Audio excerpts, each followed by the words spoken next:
नमस्कार, आदाब, सत श्री अकाल, जय भीम, जोहार। मेरा नाम है नवीन कुमार। मुलाकात को मजेदार बनाने के लिए लंबी स्वीडिश ब्लॉन्ड महिला बेहतर होगी। इस पेशकश के बाद अंबानी ने जवाब दिया, बहुत बढ़िया, अरेंज करो, व्यवस्था करो।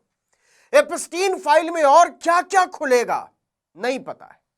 याद कीजिए राहुल गांधी ने क्या कहा था। एप्स्टाइन फाइल्स में अभी और माल है, वो अभी रिलीज नहीं हुआ है, इसीलिए इस दबाव में आकर एप्स्टाइन फाइल्स में जो है, जो पूरा देश जानना चाहता है। क्या इसी बात की बौखलाहट है जो राहुल गांधी को संसद में बोलने नहीं दिया गया?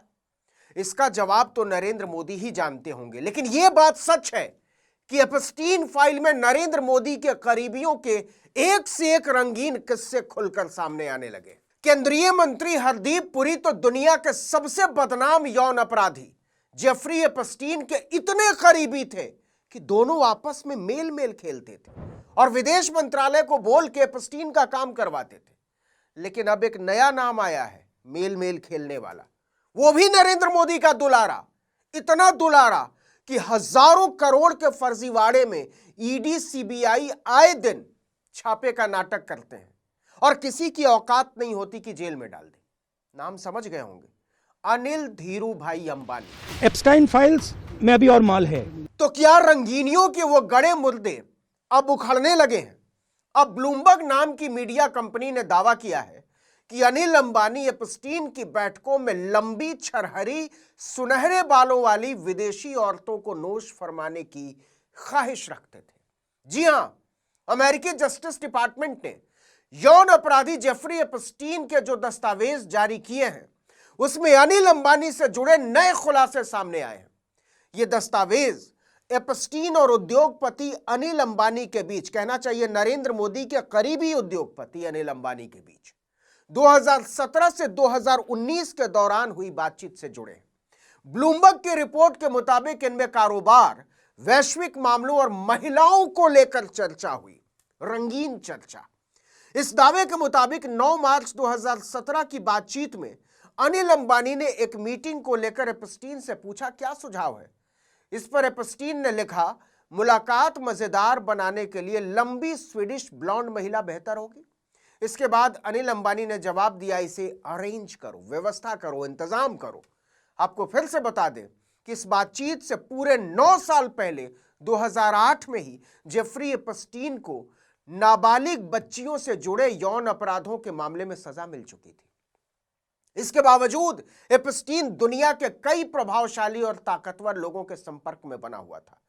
रिकॉर्ड बताते हैं कि अनिल अंबानी और एप्स्टीन के बीच पेरिस और न्यूयॉर्क में मिलने की योजना बनी। इतना ही नहीं, मई 2019 में अनिल अंबानी के न्यूयॉर्क दौरे के दौरान एप्स्टीन ने उन्हें मैनहट्टन स्थित अपने घर बुलाया। दोनों की वहां मुलाकात हुई। अनिल अंबानी के दफ्तर ने बाकायदा मेल करके बताया कि हमारे साहब जाएंगे मिलने। दोनों एक दूसरे के संपर्क में हैं। ईमेल से यह भी पता चलता है कि अनिल अंबानी और एप्स्टीन के बीच अंतरराष्ट्रीय यात्राओं, बिजनेस मीटिंग्स और वैश्विक मंचों पर होने वाले कार्यक्रमों को लेकर बातचीत हुई थी। गौर कीजिए, उन मंचों पर क्या बातचीत होती थी, उसमें कौन कौन लोग शामिल होते थे और वो कैसे भारत की सुरक्षा से जुड़े हुए मामले भी हैं। इनमें पेरिस, न्यूयॉर्क और वर्ल्ड इकोनॉमिक फोरम के कार्यक्रमों में संभावित मुलाकातों का जिक्र है। यह सीधे सीधे भारत के रक्षा हितों के साथ खिलवाड़ का मामला है। क्यों ना समझे, इसको समझिए। देखिए कि ब्लूमबर्ग की रिपोर्ट के मुताबिक 2017 में अनिल अंबानी एप्स्टीन से सुनहरे बालों वाली लंबी स्वीडिश महिला की मांग कर रहे थे। मतलब इसके काफी पहले से वो एप्स्टीन के संपर्क में रहे होंगे। पहली मुलाकात में तो कोई लड़की डिमांड करेगा नहीं, और एप्स्टीन से लड़की परोसने की मांग करने से केवल 8 महीने पहले 23 सितंबर 2016 को नरेंद्र मोदी अचानक से राफेल डील पर साइन कर देते हैं। हालांकि सरकार ने कभी इसकी कीमतों का खुलासा नहीं किया, लेकिन इस समझौते की कीमत लगभग 59,000 करोड़ रुपए आंकी जाती है। अब समझिए खेल। इस डील में एक ऑफसेट क्लॉज रखा गया। इसके तहत राफेल के फ्रांसीसी निर्माता दसॉ एविएशन को कुल खरीद मूल्य का 50% भारत में प्रत्यक्ष या अप्रत्यक्ष रूप से निवेश करना था, यानी लगभग 30,000 करोड़ रुपए का ऑप्शन। नरेंद्र मोदी जी ने मेरा डिबेट का चैलेंज ले लिया, उस दिन दूध का दूध, पानी का पानी हो जाएगा, उस दिन देश को पता लग जाएगा कि चौकीदार चोर है। Thank you. इसके आगे का खेल समझिए और याद रखिए, एप्स्टीन और अनिल अंबानी के बीच गुपचुप गुपचुप का खेल। 3 अक्टूबर 2016 को फ्रांसीसी कंपनी दसौं एविएशन और अनिल अंबानी के समूह रिलायंस ने एक संयुक्त उद्यम कंपनी बनाई, दसौं रिलायंस एरोस्पेस लिमिटेड, यानी DRAL।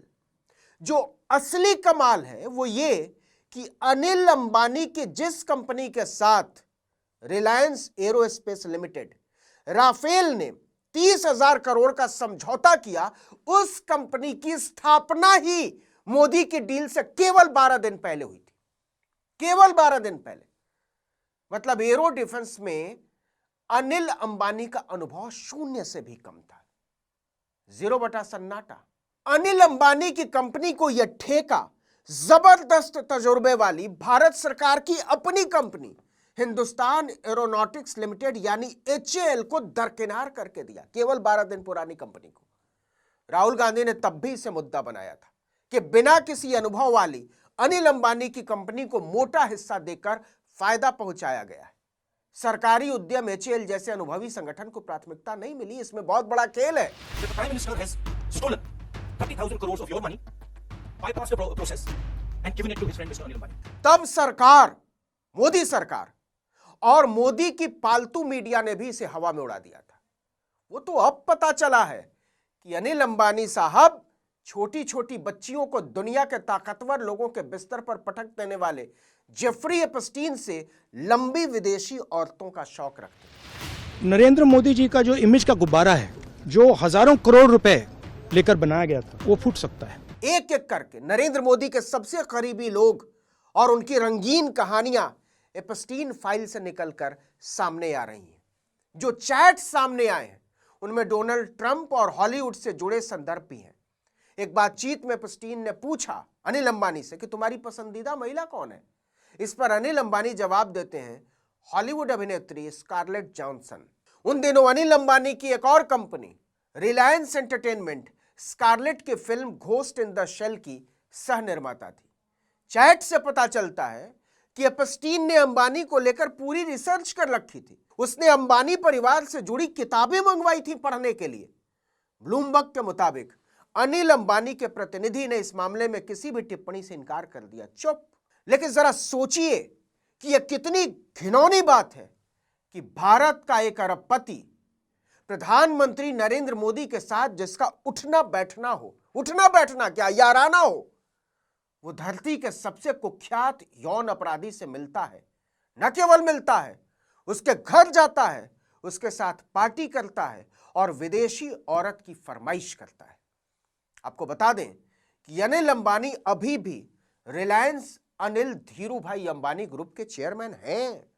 साल 2008 में उनकी संपत्ति करीब 42 अरब डॉलर आंकी गई थी। उस समय फोर्ब्स की अमीरों की लिस्ट में उनका स्थान 6ठा था। लेकिन ब्लूमबर्ग के दावे पर यकीन करें तो हरकतें छिछोरों से भी बदतर। ब्लूमबर्ग ने यह भी दावा किया है कि अंबानी के अलावा भी कई भारतीय और भारतीय मूल के सेलिब्रिटी एप्स्टीन के संपर्क में थे। लेकिन जो मूल सवाल है, जो बुनियादी सवाल है, वो ये कि जो आदमी एप्स्टीन से औरतों की डिमांड करता था, क्या वो उसको ये नहीं बताता होगा कि भारत किसके साथ रक्षा सौदा करने जा रहा है, उसकी शर्तें क्या हैं और उसका कैसे इस्तेमाल किया जा सकता है? क्या यह माना जा सकता है? जरा सोच कर देखिएगा। मेन बात यह है कि हमारे प्रधानमंत्री को कॉम्प्रोमाइज कर दिया गया है।